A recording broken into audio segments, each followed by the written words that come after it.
tonight, drunk, on you. You are listening to the Doug Stanhope Podcast.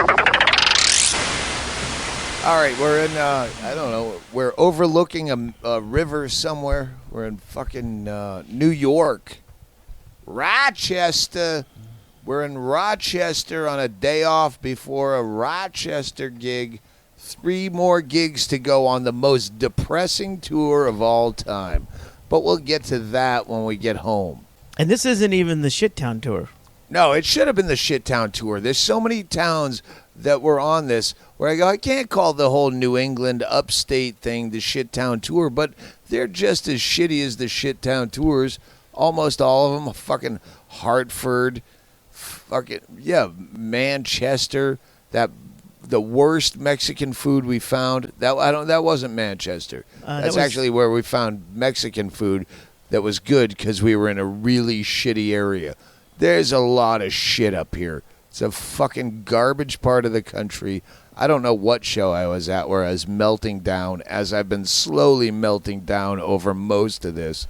Where I fucking, you're the ugliest fucking women. Not you specifically, but the ugliest women in the... Manchester, New Hampshire. Yeah, I don't know where it was. No, there was a fucking, it's just...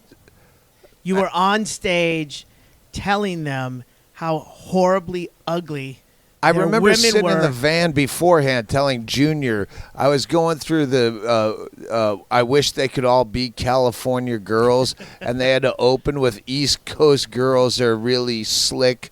And they're like, what do you say? They're fucking pigs, most of them.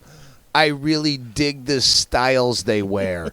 Okay, we'll just go with that. That's all we can get away with. Because, yeah, they're slovenly. The fucking accent on New England or New York accents on a chick are repulsive.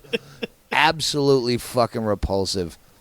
Not that we're here for pussy, but it was just one of the things I noticed that was awful that I had to point out because I hate myself this week. You know, I don't think it was Manchester because that was Millie's Tavern. No, it wasn't. It was probably Portland or Bangor. That was Cancer Lady. Cancer? Yeah, Cancer Lady. No, that was Millie's Tavern where the gal with 4-year anniversary of having her breasts removed jumped in the van. Manchester was fucking weird. That was a weird ass show. We didn't even sell merch. No. And Chaille, this is Greg Chaille on the mic, Junior Stopka. Bingo's in the background just paying attention. We were watching football. We don't give a fuck. It's been a miserable tour. We'll get to that at the Cliffhanger Podcast Part 2. If you don't already know, but everyone does. We have 3 shows left. What you just said, that setup, I'll edit right now. And say what we decided to do here because you just said No, you're not going to edit. We're going to put this out. I'm telling you right now, the setup should be we're going to do a little something from the road, a little lighthearted. I think you should probably set it up that way. No, I don't think we should set it up. I think we should put this out like other people do and leave this bullshit in. Hey, you set it up. Hey, wait, I'll set it up and you'll knock it down. What are we setting up? I mean, we have some stuff to set up. Well, you did mention the cliffhanger, which we're going to get to eventually. Right. But instead of just throwing more of cliffhanger-esque material, we're going to do something from the road. We're just going to play some clips from the road. I have notes here. I don't have my reading glasses, so I don't know what they say. But I do have notes. As Chaille extends his... Yeah, don't worry. I can read them. All right. Yeah. So it's been an exciting tour. Tom Dustin, I want to mention him. He's not even in my notes. It was great seeing Tom Dustin. Funny fucking guy. Always love seeing him. He drove all the way up to Bangor just to get the fuck out of Boston. One of the weirdest fucking gigs I would have said to date, but now I have to actually augment that with one of the ones in the last 2 days. This gig, Brian Hennigan called me and said, "Ooh, this might be the Morgantown, West Virginia of the New England tour," where he saw someone tweet going, "I had no idea Doug Stanhope was coming to our club," and his next tweet was, "That explains why my dad was building a stage." It was the upstairs of a Asian bistro but upstairs with a balcony. So like anyone it's a eating down below is gonna have to hear the fucking show. It was an open air kind of like 2-story structure where downstairs definitely was a part of what was happening upstairs. Yeah, it was like playing the fucking upstairs, the Benihana VIP lounge. Like, okay, yeah, we can look down at the people getting their shit chopped apart. Or the people can downstairs go, check please, and then point upstairs to the abortion jokes. Oh yeah, the stripper whores. Yeah. Oh, wow. That's you know what? I didn't even think of Hecklers. that. Maybe we should do that one first. I was in the back of the room. Again, I'm on every night a constant breakdown of just don't show emotion, save that shit till you get home. And I'm in the back of this upstairs Asian bistro. There's people on couches. It's Bangor, Maine, which I only played. I forced Brian to book Bangor, Maine because that's where my character when I did the Louis episode, my character was on his way to Bangor to kill himself after a show. So I thought, out of respect, I'm making sure I play Bangor. And he booked as shitty a gig as my character was about to play. It was basically a 1-block Main Street that we were on, and there was an Asian bistro in Bangor. Yeah, Maine. on an off night. on a Monday. And we figured out it could seat 50, and that's what we had for pre-sales. 51 pre-sales. 50 Yeah. pre-sales. So We did another 20 walk-up, which is good because we actually changed the look, the layout of the room. and it was actually Yeah. would have been a nice gig for, hey, I can do anything here. No one's gonna tell. I can fuck up completely. But some cunt got in the back of the room. She was a stripper and her friend and sat in the back and talked. And now I'm already at a breaking point, fucking emotionally and mentally and spiritually. Every part of my fucking body and my career in my head is breaking down. And there is a cunt in the back of a small room of 50 tight. You know what that's... And she's just chatting. She has her back to the comics, and she's going on and on, yapping at the and I had to leave. I walked up the other stairs that went to the stage, and I laid on my back next to Junior Stopka, and I just laughed my balls off at Junior, and I had to put the hate out of my head because I would have fucking tillicummed that girl. I would have grabbed her by her dumb fucking ponytail, pulled her over the balcony, and drowned her in the fucking sushi tank. I was that upset. And You know, it is interesting to note that during the show, when you're able to watch the openers, you relish in that.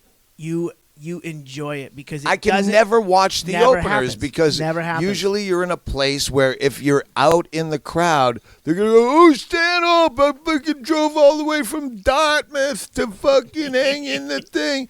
And like, you go, shh, be quick. Now you get- I want to watch Junior. Now He's you real get no, funny. not even that. Tom Dustin. We rarely see him on the road. He's doing a set. Then Junior's up, and the whole time that bitch is got her back to the stage, and you were right next to that table. And what? No, you back up and tell your story because you were at the door when she tried to say, "I'm a regular. I don't have to pay," and you're like, "Bullshit! You're not fucking. There's no fucking comps," because you knew she was a cunt coming in. Another beauty part of rolling into Bangor was to find out that we needed to run the door too, which means I have to be there at doors when they open, which means since the hotel's Asian farther away- bistros don't normally run comedy, so yeah, there's a few snafus. So we've got our brown paper tickets. We know how many people are coming in. We don't know who's going to show up, but we usually get 20, 30 people show up. They're going to pay cash. This gal walks in with a guy, like they're going to blow by me. And I'm like, whoa, hold on. Because I know the restaurant's not open. And she does this whole thing of like, doesn't fumble for the pocketbook or anything. But the other guy automatically pays up, and she's like, "No, I'm sorry, but I'm in." I'm like, "No, hold on. You're not in. Nobody's in. No, you're not in. And Ends up- keep in mind, these are Bangor, Maine strippers. where they have to explain to you that they're a stripper, and then you sit there and scratch your head going, how could you possibly be a stripper? Okay, let's just say. Listen, there's fucking no stripper getting into a stand-up show if I'm at the door. If I'm working the door, Not you're for fucking free. paying. No, not for free. So the busboy or the guy downstairs, Mexican fellow comes over and goes, "This is my girlfriend." I'm like, really? This is a joke? Are you fucking serious? I go, well, someone's paying for her. And then the guy that was with her paid. And she goes, I'm sorry, I thought both of us were free. I'm like, no one's. And then she thought she was going to walk up. I go, hold on, now we need to take care of you. And then the Mexican guy pays for her. He takes the money right out of the till. I don't care where it comes from. I'm taking it. Goes into my till.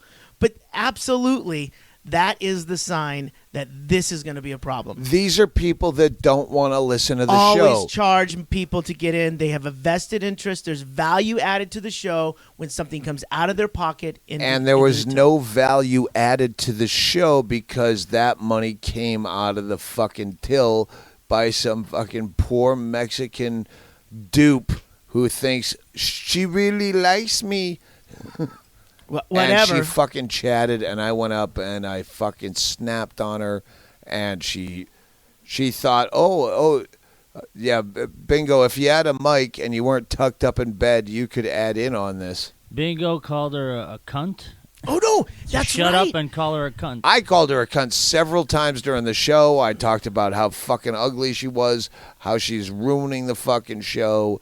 Like, I did everything to make her leave, and she just thought it made her a star. There's two people. There's the one person that realizes eventually, or someone nudges them and goes, I think he's talking about you. And then they leave. This gal waited till the end of the show and then actually, like, chased you. I literally ran away. I went outside to smoke, and she saw me, and I looked at her and then, snapped my head away like whiplash style. And then she fucking started walking after me, and I ran around a circular outdoor table like I used to run away from my brother when he was going to beat me up, and I just do the Three Stooges around the table. I would not fucking address her or talk to her. I ran from her. She's a cunt, and she thinks she's special. Go ahead, eat the mic, baby. Oh, okay. Well, she came up to me not Eat knowing, all right, not knowing who I was, and she's just like, does this guy want to fuck me, or is he just upset with me? And I'm like, I am the girlfriend, and I'm not jealous. I'm not being jealous right now, but he's just wicked fucking annoyed at you, and you are a cunt, and you should shut your fucking mouth. And that's all I had to say. And I met her outside while I was smoking, and she says, oh, his girlfriend just... she called me... Like, this is one of these girls, like, everybody agrees with her, I could tell. So she said, oh, Doug's girlfriend just called me a cunt. And I go... Oh, do I agree with her? And then she just skipped over me and just started talking anyway. I just insulted you fucking idiot. You know what I love is that she's not only got her back to the stage, but then she's not even aware of anyone who was on stage. Like, she'll go up to Junior and go, oh, you can't believe it. Doug's girlfriend just fucking called me a cunt. It's like, you were on right before Doug went on. Of course. She didn't This even know. place is the size of a large Subway sandwich place. Like a where school everyone's seated. Yeah, it's not like you're in the back of a theater. You're obviously being a cunt. She was evidently with the two guys that her and her stripper friend were with were German and didn't even speak the language. And, that was just one... How did you get that? I got that because I was at the door and I took his Deutschmarks. But, I mean, how did you know? Someone told someone who he got back to me. You did your research. No, I didn't know that going in. Oh, okay. Oh, I would have had more fun. Yeah. Because I know like 3 sentences in German from a Frank Zappa album. Aber beklecker nicht das Sofa. Don't get no jism on the sofa. Fick mich, du miserable Hohensohn. And I'm probably doing a horrible disservice to the German Sounds good. language. I got a boner. Fuck me, you ugly son of a bitch. It's from Zappa. Anyway, so that was one night that we just remembered of fucking awfulness. No, I got it. We can play it. Oh, you do? Yeah, a little bit like in the front. All right, good. It seems like the strippers run the town, because when we got there, the little Asian guy, he goes, "Yeah, why don't you go to a strip club?" We're like, we don't. No, we were in one yesterday, and he goes, "These are not regular strippers. These are well, they overseas bring 'em in. It's not that ladies." strippers run the town. It's that strippers run little Asian men. So we'll play a little bit of you going off on her. Hopefully, and if not, we'll just keep going from here. Hello, Bangor! Oh my God, is this show... I had to move. I had to sit there in the stairwell, laying there rolling around like a child, laughing at Junior Stopka because I was watching from the back of the room, and I became filled with fucking hatred at one jabber-jawed fucking cunt. And she's just, "I'm not at a fucking show. I'm disturbing everyone around me because locally I'm hot." And I go, I am getting so fucking filled with rage right now, like fucking kill rage, that I had to go and just lay in the stairwell on my back like I was tripping my balls off and just listen to Junior. Like, this show is so fucking ridiculous already that we're playing a fucking sushi bar on a balcony. I should be playing your basement. Someone has a basement bigger than this. I would have gone to your house. I would have just done it there. I would be smoking and doing coke in the middle of fucking, like, just, yeah, and the balls out. And I'm like gonna have someone thrown out of this already ridiculous show and make a spectacle. Like, all right, just fucking let it go. Like, they had to tell me she's a stripper. Like, usually you know a stripper, and then they go, "Well, yeah, oh, you mean that stripper?" And you're like figuring it out, and then you're doing the geographics of, I guess you could get paid for that here locally, being that. No, we want to hear what's so goddamn interesting out of your fucking blubber mouth. Small fish smell big pond.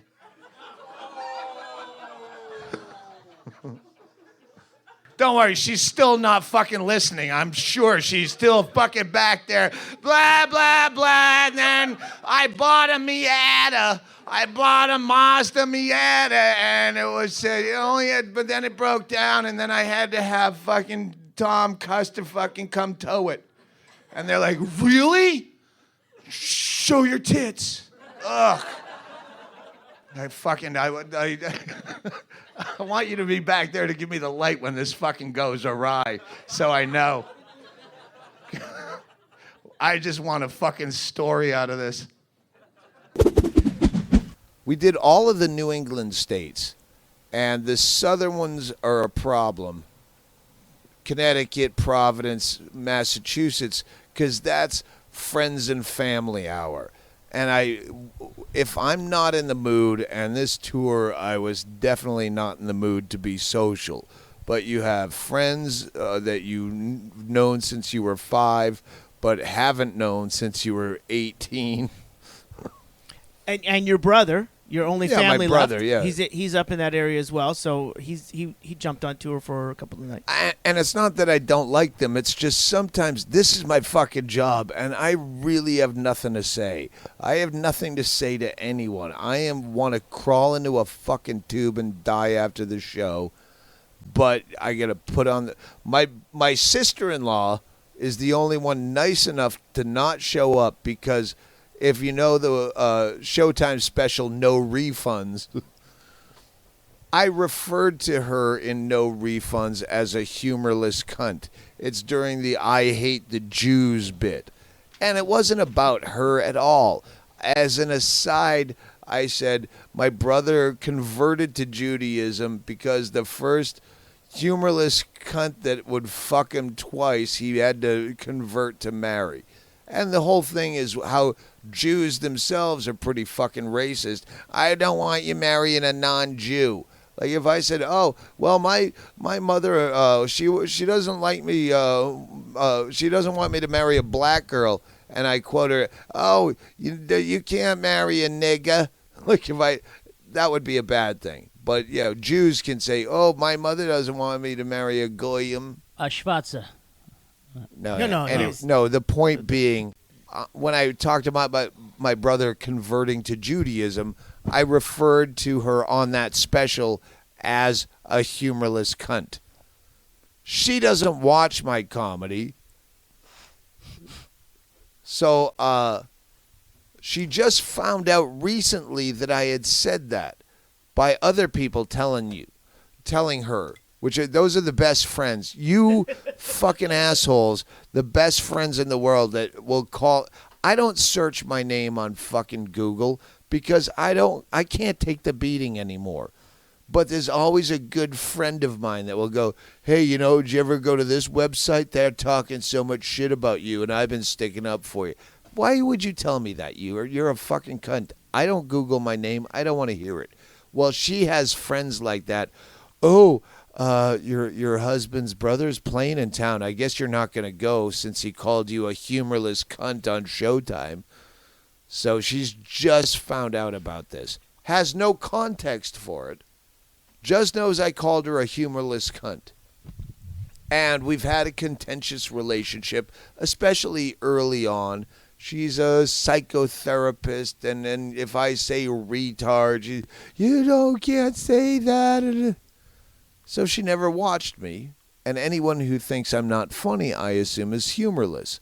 And cunt is just something that we call each other. If I say I want a rum and Coke and you bring me a Diet Coke, I go, it's fucking diet, you cunt. So the cunt isn't even the thing. And what my sister-in-law will never understand is I changed that bit for the Showtime special. I used to say, oh, yeah, because instead of, my brother, the first humorless cunt that would ever fuck him twice, I usually said, the first fat girl that would fuck him twice. And I knew that if she ever heard it, fat would hurt way more than humorless cunt. So she doesn't even know that I was trying to save her feelings. It's easier to get a sense of humor than to lose fat. No, fat is the right. most. Fat, Yeah, no, Fat is the most offensive word right now. If you make fun of fat people, that's but like it's saying not. nigger or whatever. It's a description. She's a very large woman, and that largity is fat. That is. That's what a doctor would call it. Well, you have a roll of fat here. They wouldn't say you have a roll of Rubenesque. They wouldn't say you have to lose big boned. It's technically fat. So I described her as, but I knew that would hurt her feelings more than being called a cunt if she ever heard it. So I said humorless cunt, and I think she's humorless because she doesn't find me funny. So if you don't find me funny, you must be humorless. And now she found out that I referred to her as a humorless cunt on national television, and guess what? She didn't have a sense of humor about it. New England, always going to be a friends and family show. Where's the friends? There you are. Sorry, can't see. And my brother's here. That's family. That's when I say friends and family, you can't. There's no singular of family. But that's just him. His wife didn't come because she just found out like a year ago that on an old Showtime special, I referred to her as a humorless cunt. And she was not even the part about the bit was not about her. It was an aside because early when we knew each other, she just never found me funny. And if you don't find me funny, I think you must not have a sense of humor. And cunt is just a word we use. Like, if you buy me hey, get me a rum and Coke, and you get me a Diet Coke, I go, it's fucking diet, you cunt. That's how we talk to each other. So it wasn't even, but she doesn't watch my show, so she can't put it in context, so she just heard from other people that I called her a humorless cunt on national television. And guess what? She didn't have a sense of humor about it. So she did not come tonight. She's a very nice person. Just not real jokey.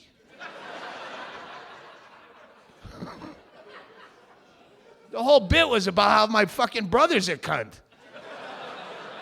for being a Jew. Like, there's a million things, but oh yeah.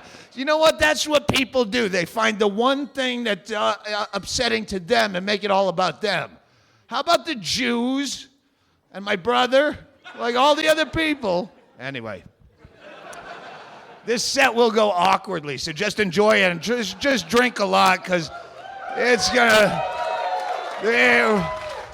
There's a lot of things in this show that I don't even understand. So she didn't come to the show. But all the other friends and family, I don't have much family left, or any really. I just have my brother and that direct, his kinfolk and offspring. That's one. But then all the other people, and Jeff Brown, I mean, it's good to see these people, but sometimes when you just want to fucking do the gig and do the best you can and sneak out the back door, it was nice to get north. They won't travel north of Boston. So once we get into Maine, and Vermont was great. Burlington, no question, the highlight of the tour. Club Metronome. With Stevens Point in Wisconsin was the highlight of the Shittown tour. That was at Whiskey's. Was it Whiskey's? No, Whiskey's was great too. Whiskey's is Eau Claire. No, the Blue Top Motel Blue and Top bar Motel. and diner and cocktails. That was the most fun. Was it Rookies? Oh, that was Crazy Lady Rookies? Klappenheckler. Oh, no, hold on. Yeah, Rookies Sports Bar. Club. Yeah, either way, they know who they are. If I say Stevens Point, Wisconsin, you want to give them a plug. Yeah. That main road is littered with sports clubs, sports bars, and hotels. Yeah, as a comic, I wouldn't say go play there because you probably don't have the same kind of twisted sense of what's hilarious to you. You did suggest But it that was a Dustin nice Diamond. time. You Yeah. did suggest Dustin Diamond going there. It was a nice time, and but Burlington, again, a gift basket with maple sugar candy and nice stuff, and everyone was sweet. That made this tour worthwhile. That was a good one. That was Nectar's, and we were the upstairs because it's a multi-stage venue. Where they've got a lot of stuff going on. Yeah, they were great there. Right. And That's Joe. hold on one second. Stop. No. Stop. You know, going back when talking about your Friends and family tour. Friends and family? That's where I'm going. no, you this is gonna be an edit right here. No, it's not. Yes, it has to be It because doesn't have to in the be. clip that I played, you say the exact same thing about the rum and coke. I just want you to know that. I just listened to it. The clip. That we're gonna play Which one? of you calling her a humorless cunt. Oh, I didn't know you were going to play that. Yeah. I didn't have to say it if you were going to play it. Well, that was the point. Is that we've Right. got 4 or 5 clips that we're gonna play from the tour. All right. Because they're I never didn't know they're that- never gonna be on anything. I thought I was just going to say what I said. I like the clips because you're never gonna put them on anything. All right. Use the clip. Well, because I didn't say It's she's almost a really like we don't nice spend person. 24 hours together. No, I have fucking notes too. I was going to talk about that. That's fine. I didn't want you to say rum and coke, and then in the clip that I play, you do the exact same thing. All right. But I can edit that. But I'm not going to edit. But I'll Why not? definitely- I said everything I just said on stage, but I said it with laughs. Yeah. So whatever. The point is, my sister-in-law, I really like her. She doesn't get my sense of humor. Fuck her. I'm glad she didn't come. I don't want people who don't think I'm funny to come. I'm happy you don't. So I like you as a person. And you're fat. There's a good. I'm fat too. That was a good. I'm not as fat as you. It's a fucking description. I did that to save your feelings, and you'll never understand. Anorexic girls consider themselves fat. Stop it. That's a bit I do. Is it? Yes. I never listened to It's your a show. fucking bit that I do that I hate anorexics because they can get down to like 73 pounds, look in the mirror, and still see themselves as fat. So if they can do that, what do they think about me when they see me? If you look at yourself as 73 pounds of emaciated fucking Auschwitz victim and you think you're fat, I know what you're thinking about me, and I'm insulted. You fucking cunt. All they hear is the baby elephant walk when they look at you. Sing it. Dun dun dun. Well, I'll play it. Dun All dun, right. dun dun dun dun dun dun dun dun dun dun dun dun dun dun. There you go. That was Chaille singing.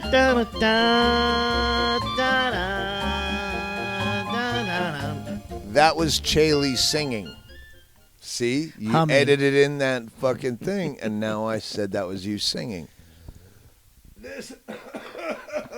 This was the highlight of the Friends and Family tour.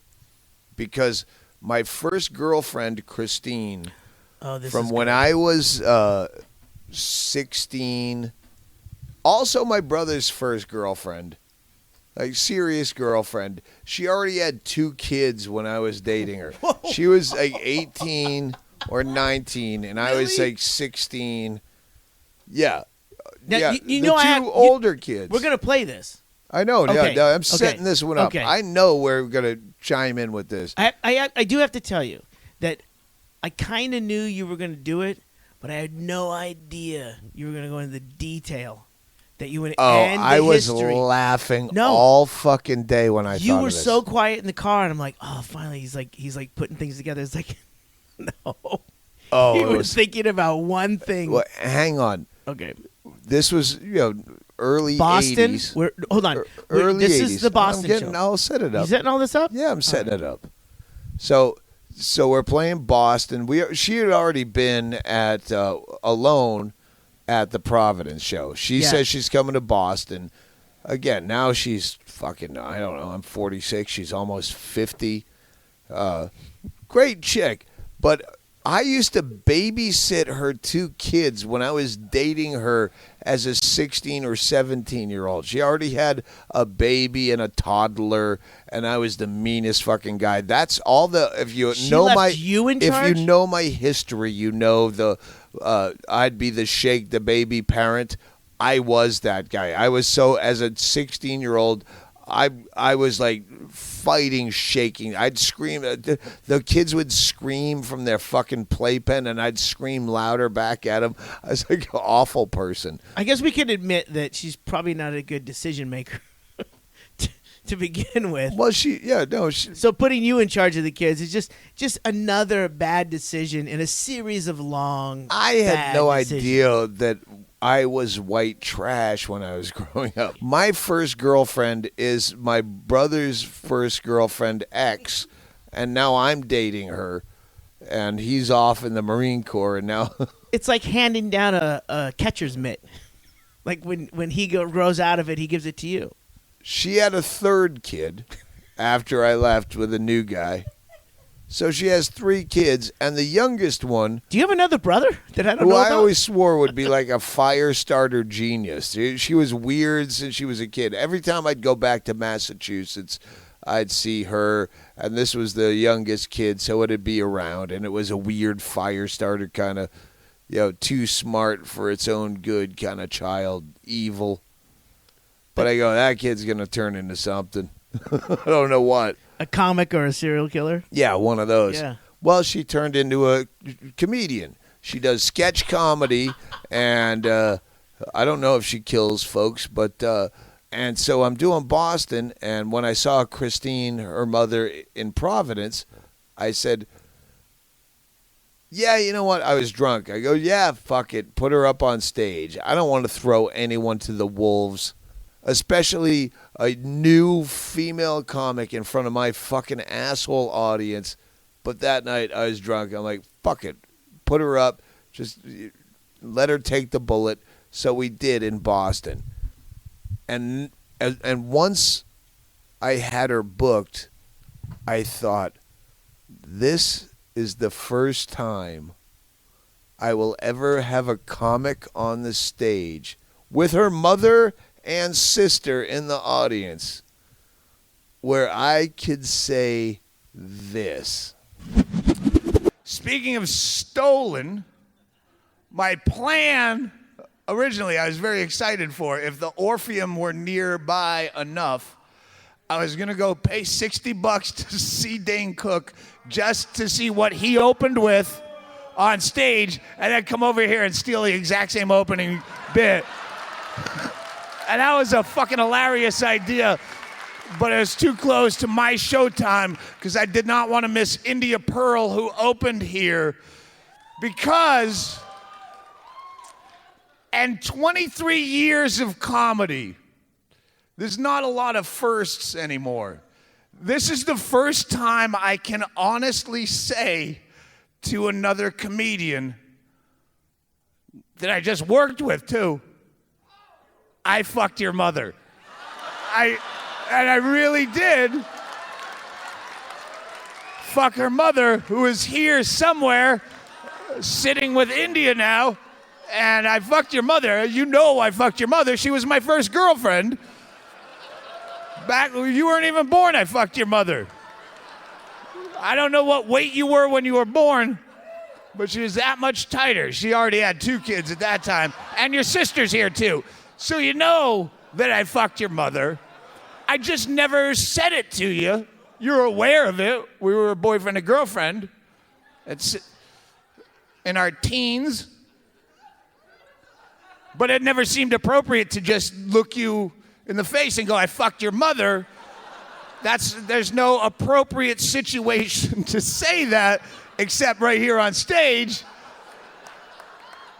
I fucked your mother.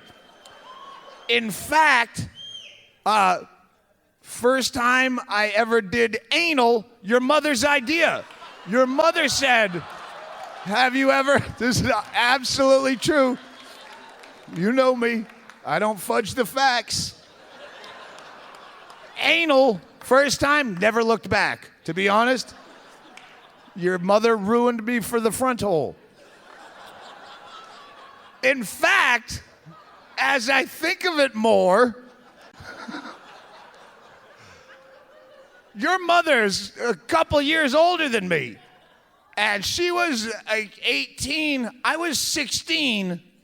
That means I was raped by your mother. I wish I knew where you were sitting so I could look at your face, but it doesn't matter. Your mother raped me in her own ass.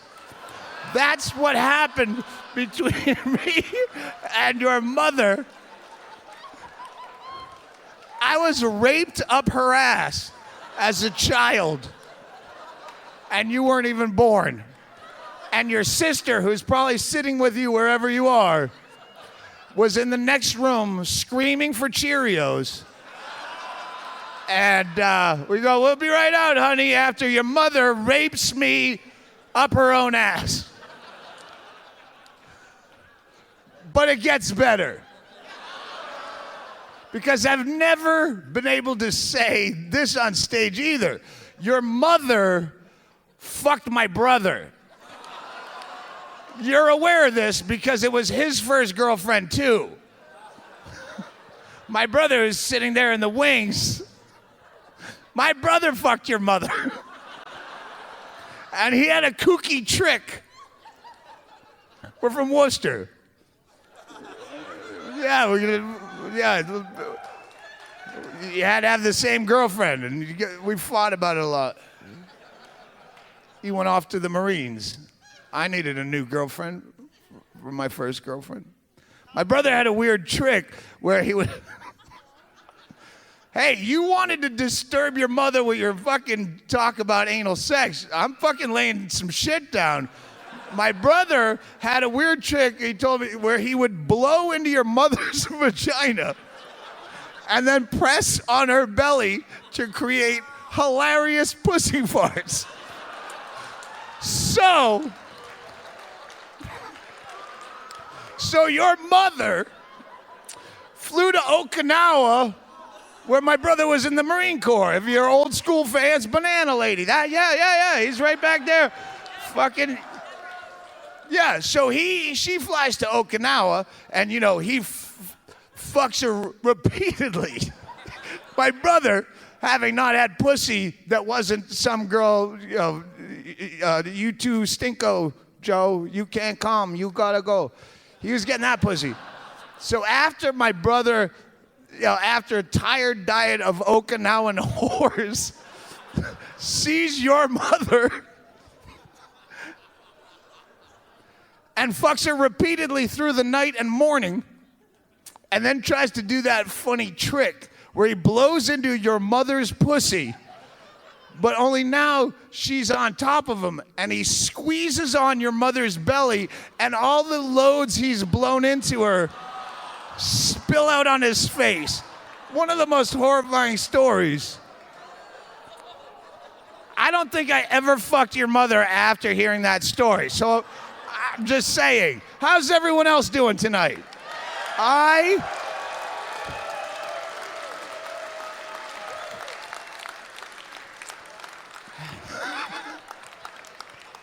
have been laughing my balls off all day thinking about opening with this. And I thought maybe I shouldn't. Maybe I'll lose friends. But yeah.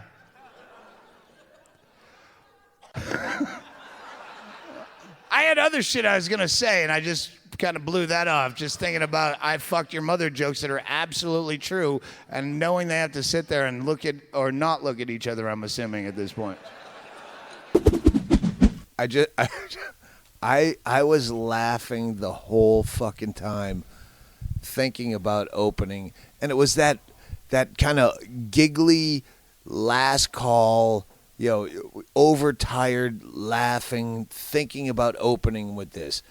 I know it ain't gonna make it to a CD, I fucked your mother, but knowing that the family would be sitting there, she'd be sitting there. You were playing to two people, and everyone else benefited from it. And I was fucking laughing my balls off all day thinking about opening. And then I'd remember more details about graphic ways I fucked her mother. when I thought of that I was underage and your mother raped me up her own ass. And I was just giggling all day, and I couldn't tell my brother's like, what the fuck is going on? I was like, you'll hear it later. Oh, he even picked up on something. I had no idea and I had to stop from doing what I was doing to get merch ready to actually go, like you walk past the doorway and you hear something. What the fuck was that? And you go back. That's what I did. I was busy, and I had to stop and put everything down and go, what the fuck is going on here? Because it was clearly that monument. Yeah, again, not what just the general audience member would call a great bit, but No. for me, just having that moment and knowing I'll never have this moment again of I fucked your mother in a big fucking theater. Going up against the Red Sox. So it was a big theater that was fucking half empty. And Cyndi Lauper. She was in the studio next door. Well, the Cyndi stage. Lauper does not steal my audience. No one's flipping a coin. Dane Cook was in town. He was at the Orpheum that night. Yeah. So, yeah, it wasn't like people are going, ooh, Stanhope or Dane. And they're doing that thing with their hands. One up, one down the Yeah. scale. Yeah, I the don't scales. know. So yeah, that was fun. That made the friends and family part of the tour, which I always hate. Last year in Boston, I remember leaving that show. We weren't selling merch, so I had no obligations. Was it at the same theater? Same place, just me, so there's no merch. And then I had literally between 19 and 25 people following me down the street. Oh. And I'm just trying to find a bar. And so after the show, I just want to drink before last call. And I have to find on Saturday night in that part of Boston, touristy Boston, a place that can seat 25 people. Just to put it in context, I talked to John, our awesome backstage manager, and he told me that area we were in, because while you were on stage, I'm at the car getting some merch, and I'm looking, I'm seeing these lines.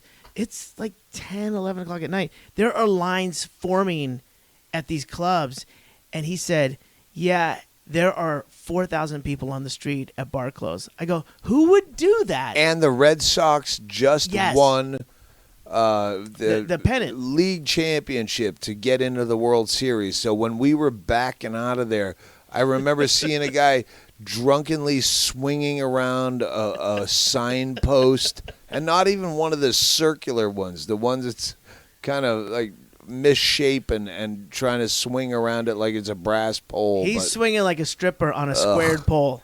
That's great. Oh, Yeah, the audience is the worst part of comedy. All right, that was a podcast, a recap. More shit to come, everybody. Hey, special announcement. Doug Stanhope's Celebrity Death Pool. It's getting towards the end of the year. Time for you to start doing research and get your team together and start playing Death Pool. Find your 20 celebrities you think are going to die in 2014. Lou Reed just died. Oh my goodness, no one saw that coming. Find 20 celebrities you think are going to die. Get your friends together. Start a pool and go to DougStanhopeCelebrityDeathPool.com, or the acronym, which would be Doug DSCDP. DSCDP.com. Yeah, start playing Death Pool with us. Most fun you'll ever have with either death or gambling. You have to do the gambling on your own. We have nothing to do with that. All right, Doug Stanhope, CelebrityDeathPool.com. Get your shit together because we drop our picks the first week of January. Play the Matoid. Party time.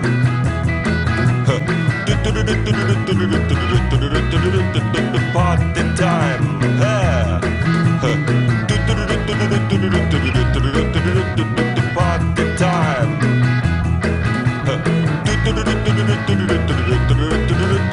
Party time. Drink your drinks and eat your eats. It's party time.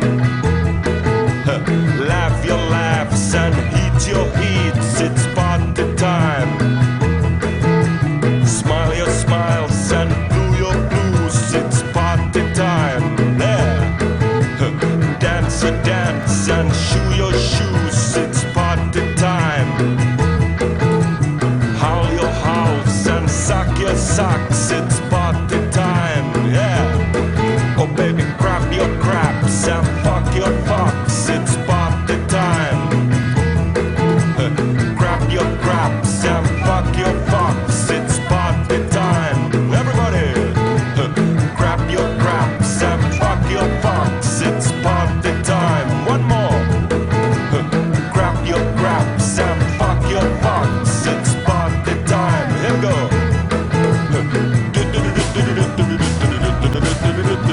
Party time. Yeah. Party time.